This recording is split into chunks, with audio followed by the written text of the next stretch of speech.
Then on top of that, the great self-sacrifice when you see someone come to him when his father died. Imagine when your father's died and someone comes up to you from Syria. He sees you. He says, what's your name? He says, Hussein. Son of who? He says, son of Ali ibn Abi Talib. He said, may Allah curse you and curse your father Ali. If someone talked like that to you, how would you reply back to him? May Allah curse you and your father. The guy's name was Asam ibn Mustalaq. Imam said, is the wind of this area hurting you? Or maybe you've had a disagreement with your wife. Is there a shelter for you to stay in? Or has no one provided you with clothing? Please come and stay in my house if you are a stranger in this area. Wallah, that person began to cry. He said, Aba Abdullah, I cursed your father in front of you, and this is the way you reply back to me, by making your house available for you? He said, this is the family of Rasulullah and the way we treat people. People may come and curse us, but we come back with morals, because our grandfather Rasulullah came to perfect the morals of mankind. And that's why I will never forget the greatest self-sacrifice before Karbala. Notice, none of these stories have anything to do with Karbala.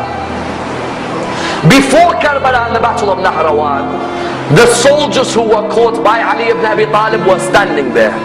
One of the soldiers, you all know him very well.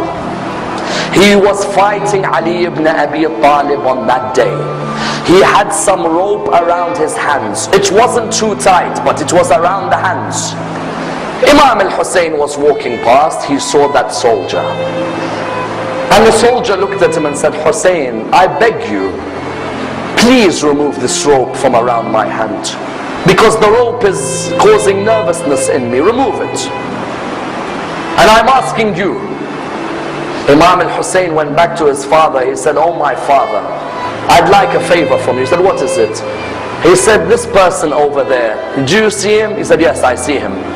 He said, he says to me, the rope is tight around his hand, even though you will never put a tight rope, but it seems to have been hurting him.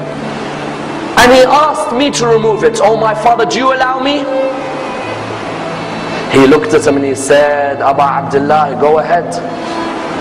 Aba Abdullah, why do you want to answer this? He said, Father, when someone asks through me, how can I reject? I don't want the person to be embarrassed. When you realize who this person is, that's when you realize how magnanimous a man this man is. He went back to the person. He said, give me your hands. And he removed the ropes from the hands of Shimr bin Dil Jawshan.